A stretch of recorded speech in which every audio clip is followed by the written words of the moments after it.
MacVoices is supported by LinkedIn Jobs. Find the right person for your business today with LinkedIn Jobs.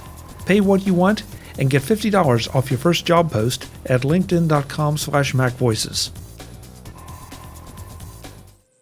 Welcome to MacVoices.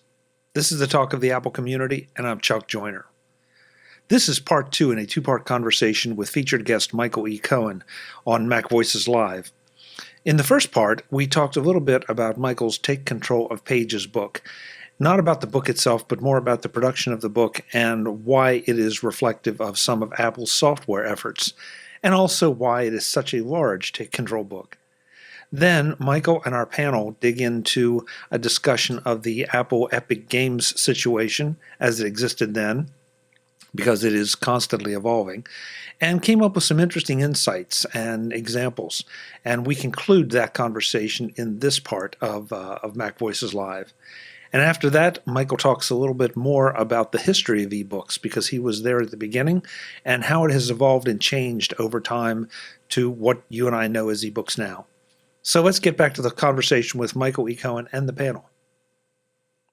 Yeah. I'll tell you, the one thing that I keep wondering about is that I don't know why this sticks in my head, and it's not really taken aside, but why is Apple demanding 30%? Here's a $2 trillion company with a cap, and here's these stinking developers trying to make a living. Why can't they cut that down to 25% or something? I don't. But Frank, I don't quite get that. Yeah, but see, you send my blood pressure up when you do that, because that has nothing to do with it, as far as I'm concerned. Okay, no, I agree with that. But I mean, this is another picture. I just don't understand why a behemoth would be doing that. I don't understand. If the time the App Store opened, Apple wasn't quite the behemoth it was now. Right. The idea Things change.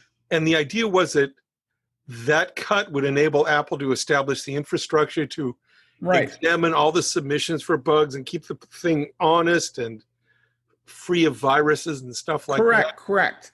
And it would be a lot of fluff. Established that price. Now, once you have an established price, there's a huge amount of momentum behind it. And if you cut it, you can never really bring it back up again should you need to. And so this is partly, being prudent, partly being greedy. But that's, that's the way it works. You have a price. You don't want to cut it unless you really, really have to, because you can't go back. Well, there's 2.5 million developers out there in the Apple ecosystem. I don't hear a lot of them complaining. They're perfectly fine doing what they got to do. They're making their money, and I agree. I don't see why making a change at this point is going to make it do any good, and it really won't. Tradition has a lot to say about a lot of things.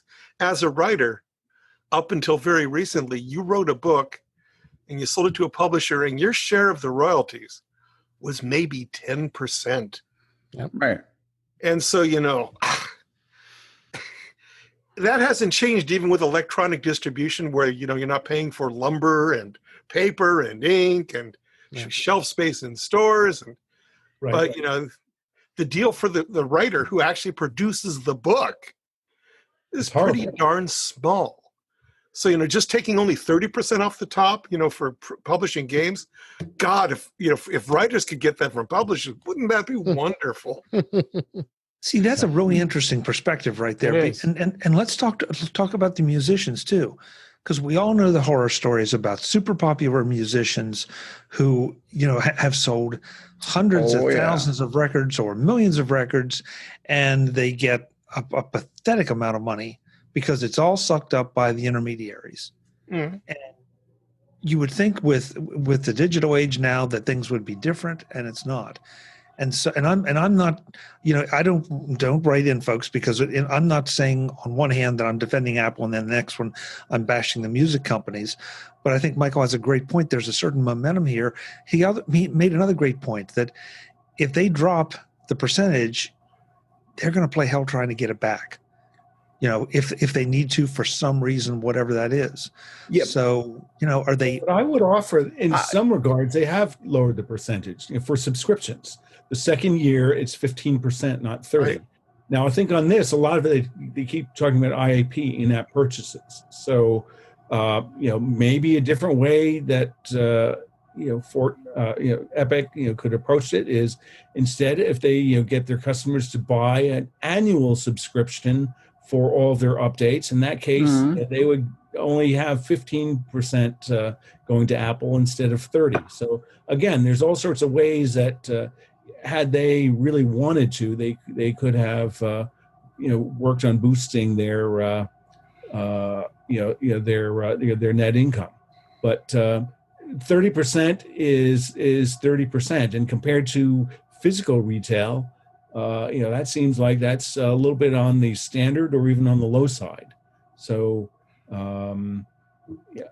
the developers I know, I don't think they're not complaining so much about the 30%. What they complain about is sort of the turnaround time and the arbitrariness of different reviewers, and sometimes some things go through and sometimes something gets applied, and they come back with an objection that, oh, well, that's been in this thing for 2 years and 9 months. Why didn't they complain until now? So I think in that regard, I think probably there's a lot more for developers to be upset about than there is for 30%, because it's up front what it is, and you either play or you don't play. And honestly, the friction in the whole process is the big problem for most developers. Because it's a pretty anonymous process when you submit stuff. You don't know who's looking at your stuff, when they're looking at your stuff, exactly what they didn't like about it. They give you a description, but that's usually not enough to go on. It's that sort of friction that really bothers developers much more than the price, because it's stuff that you can't anticipate going ahead, you can't plan for, and you have to work hard to get around. And that costs you money and it costs you time. And those may be completely legitimate complaints. Really? But I want to just add to what Michael said with what Mark said. Once again, there's another channel of distribution that's hard good retailers. And Mark, you're right. 30%, that doesn't seem all that bad compared to hard what physical retailers take. So I don't know. Yeah. I don't know. Michael, I wanted to dig back with you a little bit, though. Sure. Because one of the things I wanted to talk a little bit about before we get too far along, right now in the world we have eBooks. We have various formats of eBooks, but we have eBooks. Right. And we have websites and we have audiobooks. And you came along and were involved in a lot of different projects that predated eBooks. And it was almost, it feels like from some of the conversations we've had off camera, that it was an experimental time. And in fact, right. Before the show, you held up something, and I want to ask you to hold them up again and explain what they were, because I frankly, if I heard of that, I'm not sure I heard of it. So I was really surprised. These are two of the first 3 ebooks ever sold commercially in bookstores, certainly, that I've ever heard of. And I worked at the Voyager company back in the early 90s, Jurassic Park, The Complete Hitchhiker's Guide to the Galaxy, and the other one was The Complete Annotated Alice. And they were all books. They were all books on floppy disk. The actual books. Always.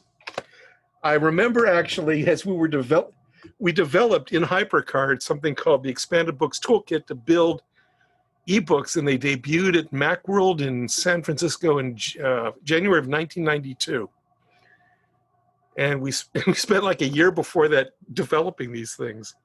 They were pretty primitive for the time, but if you look at an ebook today, almost all the features and the performance was roughly the same. Bookmarks, searches, pages that looked like pages with margins, the ability to take notes in the margins. That was all stuff we built in at Voyager. And Bob Stein, who ran the company, never patented that stuff or copyrighted it deliberately, because he said, if we can build an ebook publishing business, it's good for everybody. He was interested in publishing books, not in profiting off of the technology, which would change, as it has.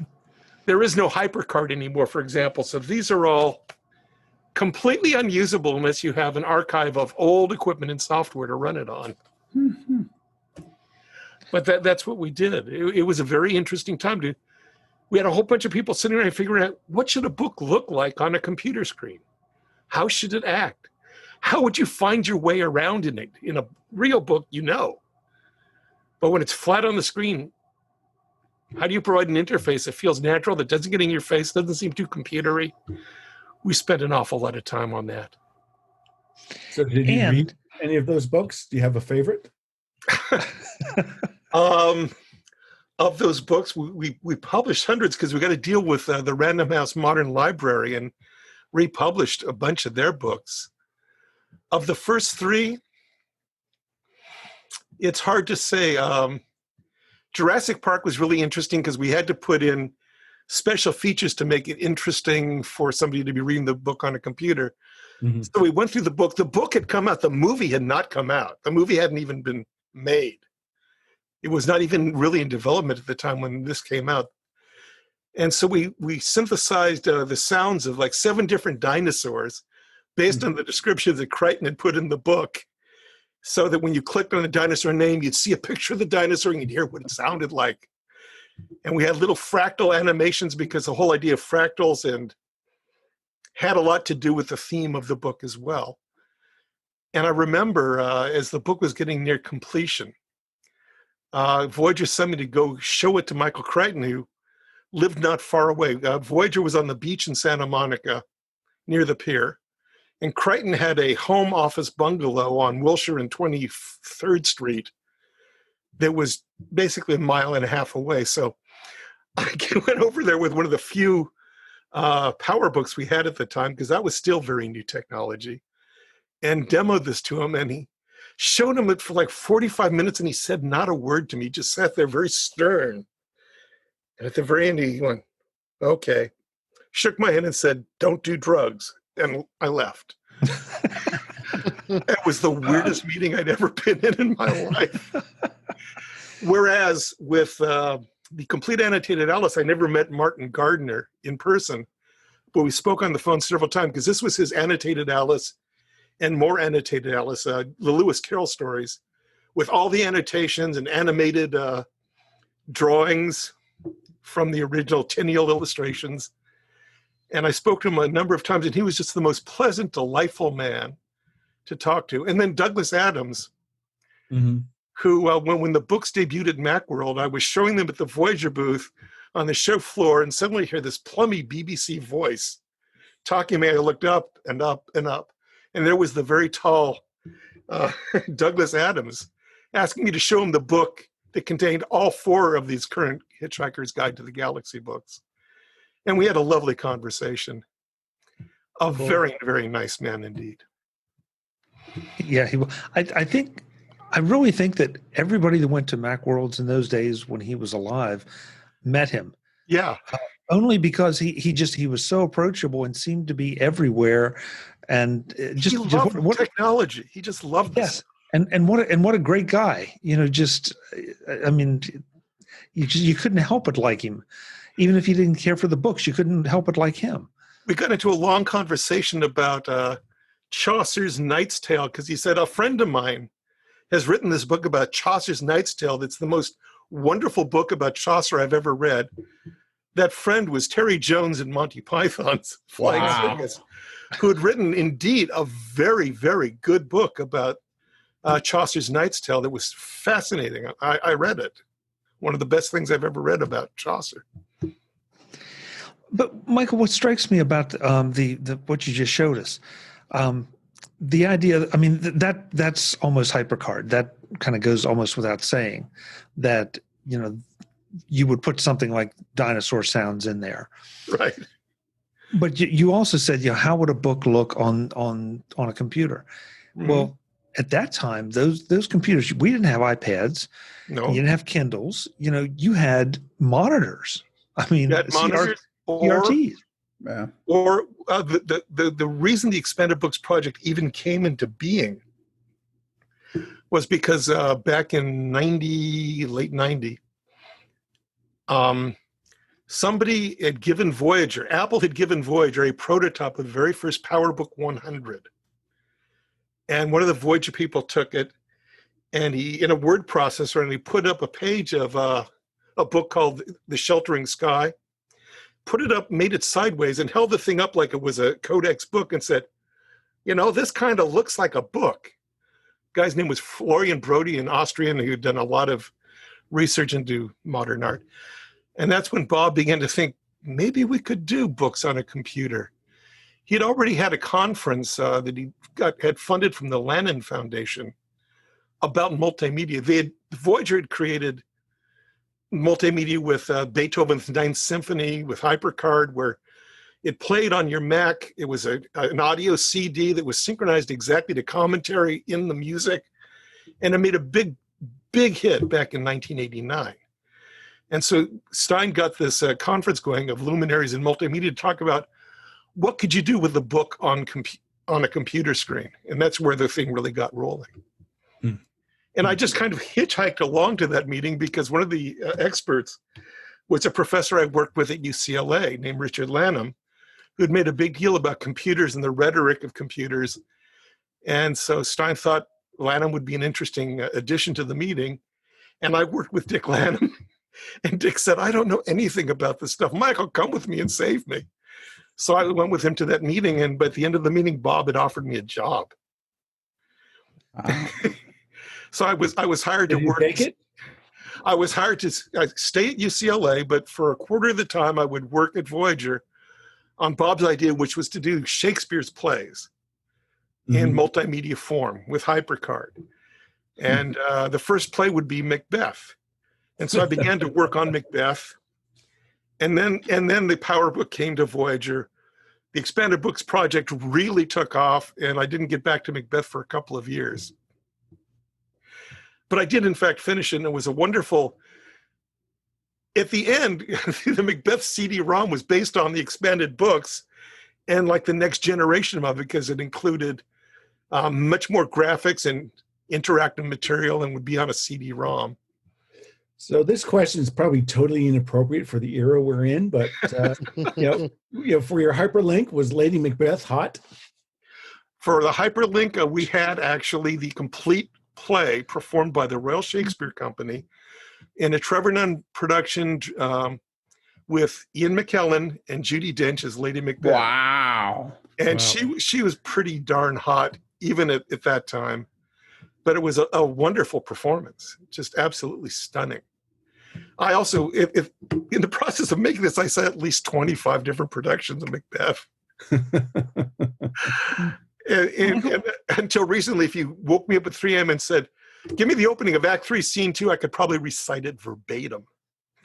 Because in the course of making the CD-ROM, I had to listen to the text, the Royal Shakespeare Production Company version, and link every single line of Shakespeare's text on the screen to a time point on the video. Wow. So I had to listen to it over and over and over again to get the time points exact. I wrote special HyperCard tools that slowed this playback down to 1/4 speed so I could be more accurate if I clicked and it would record the time code. Then, my God, it was an endeavor. This edition of Mac Voices is brought to you by LinkedIn Jobs. Small businesses have unique needs. One need that doesn't change, though, even during these uncertain times, is having the right people on your team. The right people with the right skills makes all the difference, and that difference might be the health or even survival of your company. That's why you need to rely on LinkedIn Jobs to help you with your next hire. Determine the hard and soft skills you need, and let LinkedIn Jobs screen the candidates for you, putting your job in front of the most qualified of their members. How many is that? Well, it depends on the job, obviously, but with over 690 million members, that's millions with an M, you're going to find the right person and you're going to find them fast. If you are in business today, you are busy. Let LinkedIn help you efficiently and quickly find your next great hire. And when your business is ready to make that hire, find the right person with LinkedIn Jobs. You can pay what you want and get the first $50 off. Just visit linkedin.com/MacVoices. Again, that's linkedin.com/MacVoices to get $50 off your first job post. Terms and conditions apply. Thanks to LinkedIn Jobs for their support of Mac Voices. Michael, though, you sort of took me a place I wanted to go there. You started out with the enhanced book. You ended up on a CD-ROM. Mm-hmm. And in my mind, those two things sort of blurred at that time, because as you tried to make the book bigger and add those extra features, I mean, you were starting to run into size problems, and it almost absolutely to turn it into a CD-ROM and then take it to yet the next level. Exactly. At the time, the biggest expanded book on floppy disk that we did was Moby Dick, and in order to get to fit on the floppy disk, we had to, do all sorts of tricks to get HyperCard to throw out as many caches as possible before we stored the stack there, just to barely make it fit on. Moby Dick's a big book. It's huge. Yeah. Very like a whale. That's why it's called Moby Dick. Yeah. And not just any dick, it was a Moby Dick. Yeah, that just blew me right out of the water. There you go. Yeah. It was a rating on the show there. Yeah, but now, I mean, now it feels like things have kind of pulled back a little bit, and I think my guess, and maybe you feel free to disagree, is because of the web. That you don't have that little microcosm of a website or a HyperCard stack. Now, if you were to put something like that together, you'd probably put it out as a website, or at least with links out to the web. But then you didn't have that option, so you had to pick and choose and figure out ways, as you said, around the limitations of what you had. And to be honest, reading on the web is not all that comfortable and experienced the way web pages reformat and flow and everything else. eBooks still work on portable devices very, very well with local storage. For enhanced products, you could probably have the core text on your device with the ancillary materials being sent over the web. There's all sorts of different ways around it. And also, compression technology has improved so much from the state it had in 1992, where, all we could fit of this Royal Shakespeare production would be in a postage stamp sized QuickTime frame to the video. But today you could go full screen and it would fit on an old CD-ROM because compression's gotten that much better. Right. Okay. So talking about eBooks, since I got my first iPad in 2010, was it? 2010 for sure. 2010, yes. I almost switched, so almost 99% of my books have been on ebook form. The recent one was Mary Trump's book about her uncle, because I want to read it, my wife wants to read it, we have friends who wants to read it, so I bit the bullet and got the paper copy because it's not easy to share an ebook. But on the Kindle reader, it's just basically a wall of text, and then you have photos that are some hard to find place unless you scroll back and forth in it. Apple eBooks are fine, but unless that's specifically designed for, you really don't get a very good experience. So I'm just wondering, are we all just suffering with crappy ebooks versus the beauty and in many cases we are. I mean, as much attention, to my mind, needs to be spent on the ebook version as is spent on the cover and layout of the hardbound and of the paperback. You really have to do your work if you want to pull it off right. And sure, it's not hard to flow something into an ebook. When I wrote a novel a couple of years ago just to see, could I do it? I used a program called Scrivener that could output it to PDF for print on demand. It could output it to EPUB format. And I could get it to look good in both places, but it wasn't just a flick of switching and we're done. For each output, I had to very carefully tailor all the parameters to make sure it looked right. And unless that attention is paid, the ebook experience is going to be crappy. I think some publishers spend more attention to it than others, but yeah. So, Michael, it could be better, but it's as much a production problem as it is a technology problem. But what parameters are you talking about tweaking so that it looks, quote unquote, right? Well, among other things, the interline spacing, margins, separators for blocks of text, what font you use, because that depends largely on what's available on the platform. There's a lot of things you want to keep in mind, and the fact that an ebook is a flowing thing, which means you don't really have set page numbers. Under the hood, it's actually an XHTML document that gets broken up by the book reader on the fly. You can put in certain hints and make sure it fits properly. But unless you go through the book page by page, line by line, to make sure you don't get any egregious breaks, it's not going to look perfect. So there's a lot of little things you want to do. Okay. Just curious, because again, I think those are things that, if I go to the bookstore and pick up, well, I have to go find a bookstore first. But, pick up a paperback, I don't think about any of those things. It just is there. And so I guess, and now that you say that, I probably look at a PDF document a little bit differently. How did the headers lay out? Do you want chapters to always begin on a recto page, which is how you do it in book publishing, or not? Those are parameters you can set and tweak. Do you want on a 2-page spread, do you want the first page of a chapter to be on the left or the right side? And in a printed book, you always want it to be on the right side, the new chapter. Even if it means a blank page on the previous page because either chapter ended early. These are things you do in print publication that you need to figure out for an ebook when it's presented in a 2-up display. Does anything present in a 2-up display? Sure. Take any ebook in the Books app and turn your iPad sideways. Okay. I don't think, that's fascinating. I don't think I ever have. I just sort of assumed that, okay, this is the way it's going to be, but I never thought about turning the iPad sideways. Or landscape view, actually, instead of portrait mode. Yeah. Well, yeah. But, silly me. And that sounds crazy, but really, I had not thought about that. Oh, landscape view can unlock a lot of hidden features in the calculator app on the iPhone. Oh, yes. You got a simple calculator, and you turn it sideways, and my God, you can do radians. You can do square roots. Holy cow. All these new keys come onto your calculator suddenly when you turn it landscape. Yeah, but I never would have thought of that with ebooks. Yeah, well, you haven't spent years building books by hand.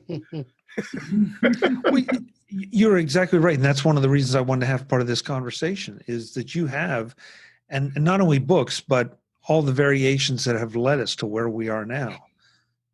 And my grandfather owned a print shop, so I kind of grew up knowing how to lay out type. So, Michael, are there any publishers that are making good quality ebooks that you would recommend? Some. Macmillan does a reasonably good job, and they tend not to put copy protection on their books, which for that alone, I will kiss the feet of all the executives who made that decision. Because I sometimes like to loan a book to a friend, and now I can do it with an ebook, and I'm not going to give it to the first few hundred of my closest friends. Right. I don't do that kind of stuff, but being able to move it from a device to another device should I need to, or to give it to my brother if I think there's a really good book he should take a look at. Because he'll look at it, and if he likes it, he'll buy it anyway. Yeah. But being able to do that is a great thing, and I wish more publishers would take off DRM, which is just a silly impediment to the free exchange of information and doesn't really hurt their profits all that much, especially because if you want to pirate a book, you can figure out how to strip the DRM off and pirate it.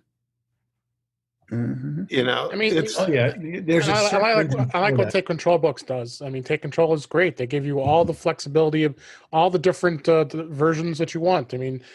Whenever I buy a Take Control book, I just use the PDF format. I like the PDF format. It's just simple. Sure. I can put it anywhere I want, and it works really well. So I think, and the pagination is sticky. You can always say the same thing is always on page 126.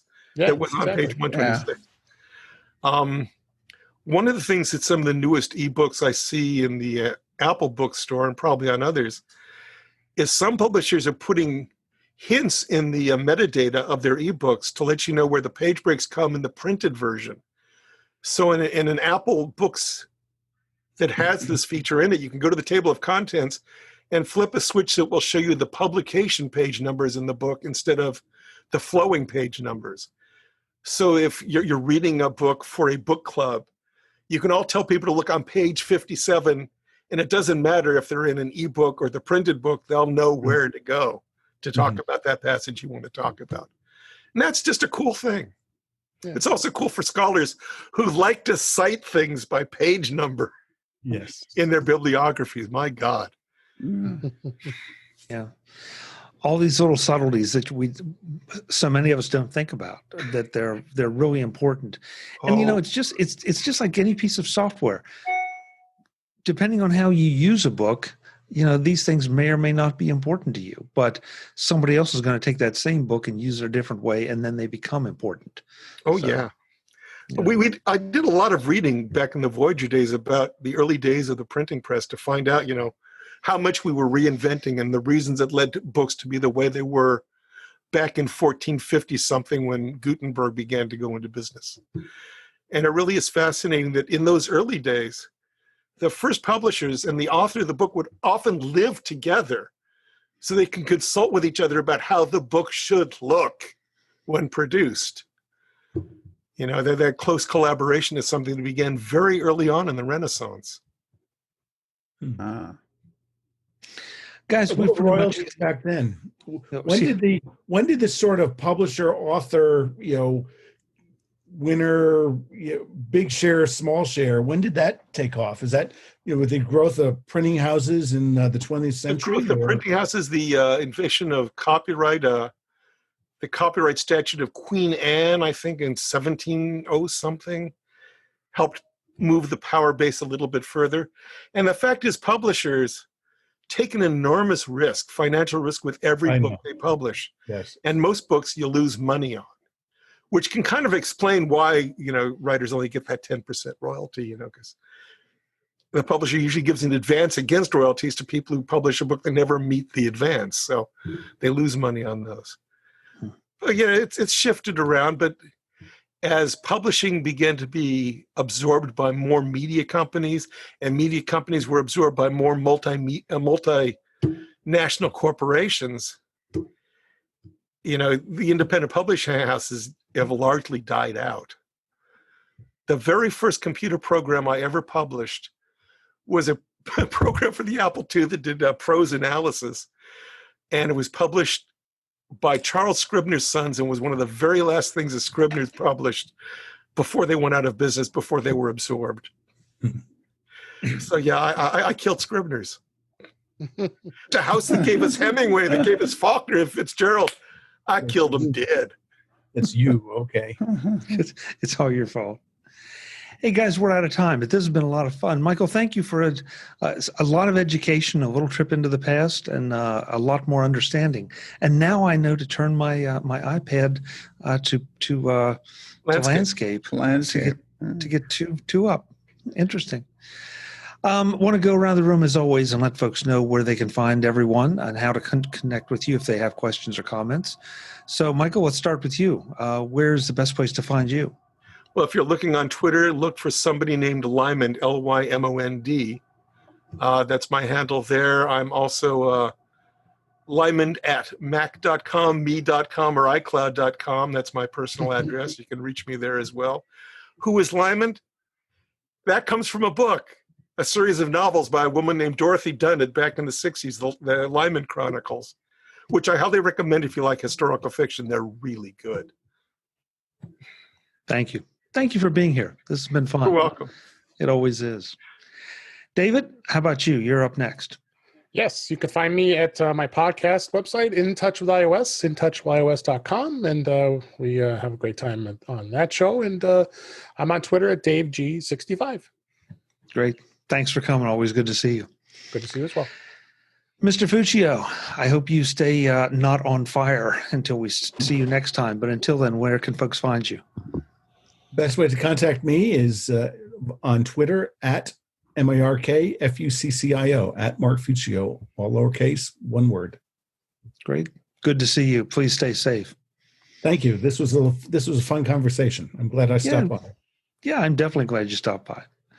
Frank, I know that as I introduced you as from Screencast Online magazine, so I know that we can find you there part of the time, but where else can we find you?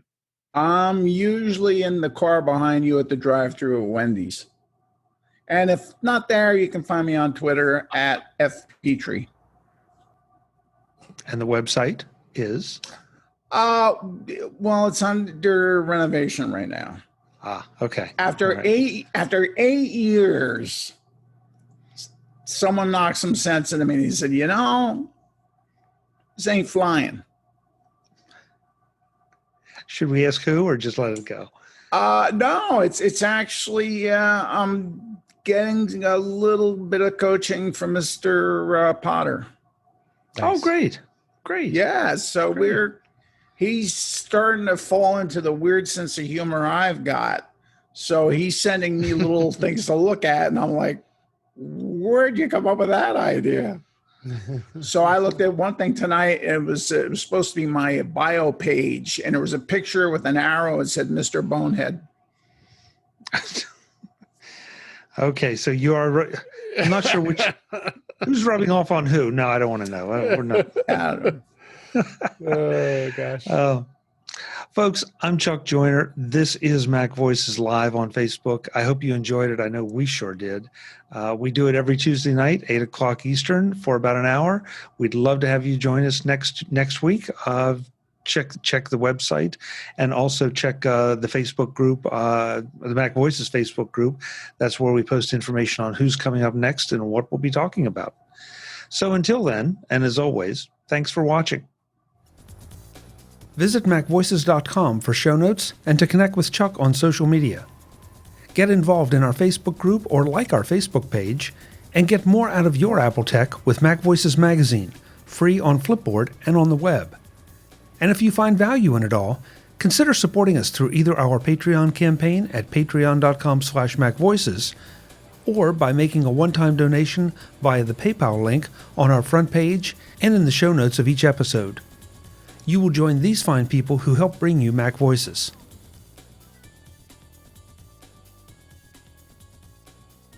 Advertising handled by Backbeat Media at backbeatmedia.com. Bandwidth provided by CacheFly at cachefly.com.